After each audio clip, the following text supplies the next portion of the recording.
last little segment that I have for you for weddings, music, and wine. Thanks for listening. Thanks for drinking. Thank you for being you. Have a great rest of the day, an even better week, and an awesome weekend as well. I will talk with you all in a couple of days, hopefully, and also next week as well with an all-new episode, all new tips for your wedding day, new music, of course, and a brand new wine of the day. Have a good one, everyone. Thanks again. God bless.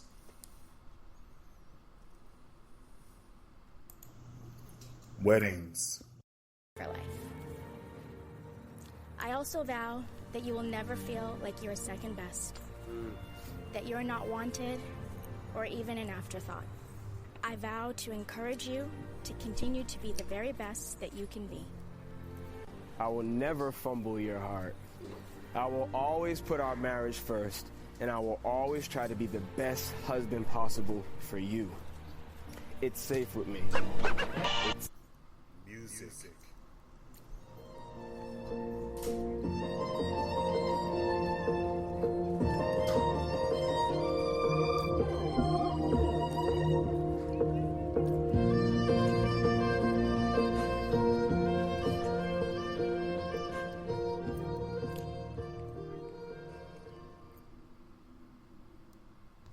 And wine.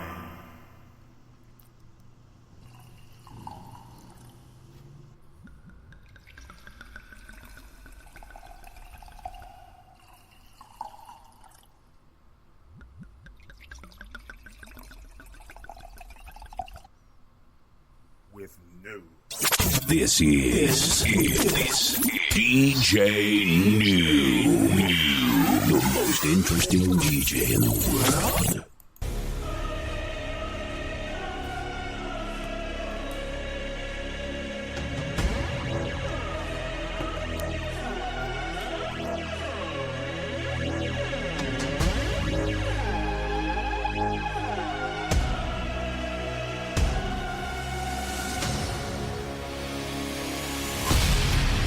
This is DJ Nuu, the most interesting DJ in the world.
DJ Nuu. Out the corner with the money, I got a bird.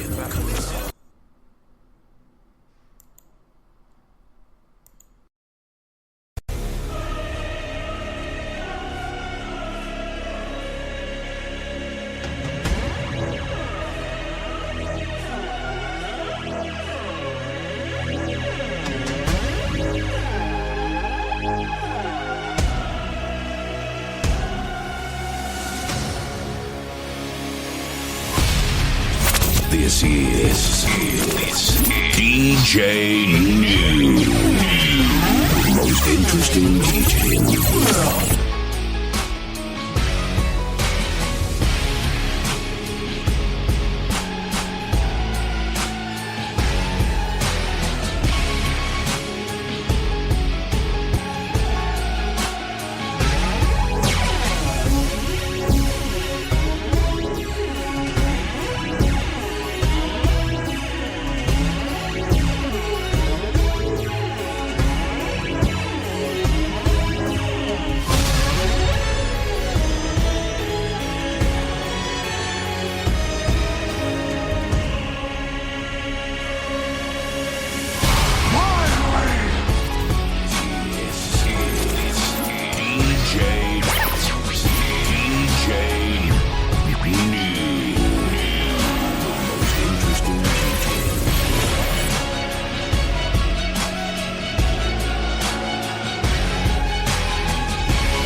DJ Nuu. Out the corner with the money, I got them birds. Weddings.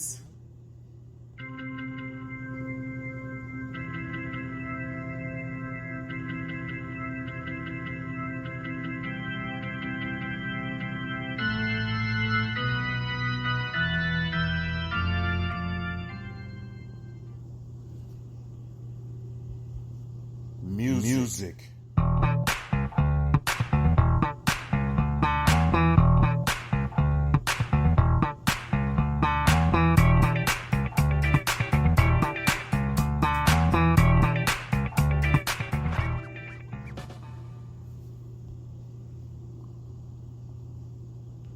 And wine.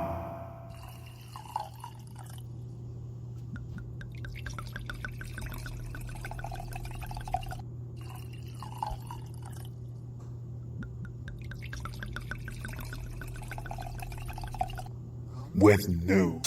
This is DJ Nuu, the most interesting DJ in the world.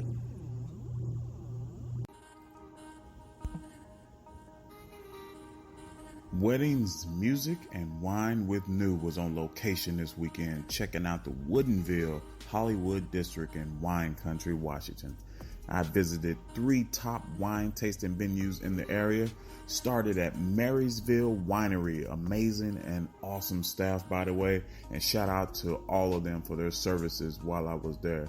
And this is where I was able to talk with and got educated in all things wine with the wine connoisseur himself, Mr. Colin, the tasting manager there. I then popped over to Milbrandt Vineyards right across the way and was able to have a little combo with Brian, the tasting manager with style and grace himself. Love the pink pants, by the way, brother. And the whole ensemble he put together made me feel jealous that my outfit wasn't as awesome as his. But loved the establishment, and the staff there was phenomenal as well. He also recommended WT Venters for my last stop, where I talked with some amazing ladies, Miss Kim, Miss Jill, and the main lady, Miss Cheryl, which was hella nice and informative themselves and just lovely and amazing people all around. So sit back, Get acquainted with these amazing establishments and folks, along with getting some education in your life with a new edition of Weddings, Music, and Wine with Nuu, with my first mini wine tour in Woodinville, Washington at the Hollywood District Wine Country. Listen in to episode 3 along with the others on Spreaker.com, iHeartRadio, Spotify, Podchaser, Podcast Addict, Jio Savan, the largest Indian streaming service in the world, and all other major streaming platforms. Also, let's go. This is DJ Nuu, the most interesting DJ in the world. I don't have too much sweet wine going on, so we'll definitely have to play with a little bit more of that kind of tropical and crisp fruit going on right now. Good deal. So this is our Pinot Gris. We make over 15 different whites in the portfolio, which is pretty rare. You don't have a lot of people focusing that much on white wine. It's not really where the major market is. But we make over 65 different wines here in Mary Hill. So as far as I know, at least from what I've seen, we're one of the kind of broadest portfolios that I've seen in North America, really. I mean, you can take, even with like Gallo, you can take a lot of different brands and add them together. But it would take multiple of them to build up to the kind of breadth of portfolio that we showcase here at Mary Hill. We do that all with one winemaker and one winemaking team, which is pretty impressive, to be honest. We do 3 different styles, I guess you could say, and that's really, I think, what sets us apart. We're really focused stylistically on how we're producing the wine. So this is part of what is called the Classic series. All the classic wines are kind of right behind you right here. The classics really kind of focus on taking a look at where the grape comes from, how it's traditionally produced, what are the characteristics that you would traditionally find out of the region that it comes from, and we try to be a little bit more true to form to that. So this is the brand new 2021 Pinot Gris. We're all super excited about it because finally we have 70-degree and sunny days here, which has not been showcasing itself, but you like that kind of a little bit lighter. It's got some pear and tropical notes to it. I love how clean and crisp the acidity is. This is like screams for summertime drinking. Absolutely. It's really good. Talk a little bit louder. I got you. I mean, it's going right now. You're recording now. Awesome. I'm glad you was able to talk, though, but this is Nuu with Weddings, Music, and Wine. I'm here with Colin at the Mary Hill. Is that where we're at? That's where you're at, brother. Mary Hill up here in Woodinville. So we got him talking right now, and you are... I'm the manager here. The tasting room manager here in Mary Hill Winery. Like I said, Weddings, Music, and Wine. Follow us on Spreaker.com, also on iHeartRadio, Spotify, and all major streaming services. So give us a little bit more about the wine, brother. Just talk into it. Yeah, I mean, I think one of the things that separates us here at Mary Hill is going to be the fact that we don't own any of our own vineyards. Okay. You've got Washington, kind of the, I guess, up-and-coming area. We've already hit a lot of, mile markers as a Washington wine industry. But what separates us, Mary Hill, is that we kind of view ourselves as almost a visitor center for the Washington agricultural area. We don't own any of our own vineyards, and so because of that, we actually focus on going anywhere in Washington State and Columbia Valley to where the grapes actually grow best, rather than forcing to put them on our property and say, you're going to grow great here. We focus on where they grow best. We also get to focus on the families and the growers in Washington State that have been doing it the longest. We get to choose what growers we want to work with. We work with over 15 single vineyard growers throughout the state, so we're huge proponents of the agricultural side of it as well. So I think, I come from California. I did 10 years in Sonoma County wine country. I just did it. I actually had a show literally just yesterday. It was the Chateau St. John from Sonoma. Yeah. You know what I'm talking about. Sonoma Valley. I know them well. They're OG down there. They're one of the ones that were the big proponents of Sonoma Valley. There's a couple of them, and they're one of the originals that are down in that area. I just watched Bottle Shock last night, too, so I was learning about Napa Valley, too. But, I think Washington's got a lot going for it. The area, especially the climate for growing wine. She was telling me about that. Yeah, I mean, it moves further north every year, and personally, I think Napa's getting a little bit too hot for what they want to do. It's kind of prime time. You can already see the changes in the seasons every year up here. A little bit hotter, more extended summertime. You get a lot of that heat on the eastern side of the state, and the grapes love that. There's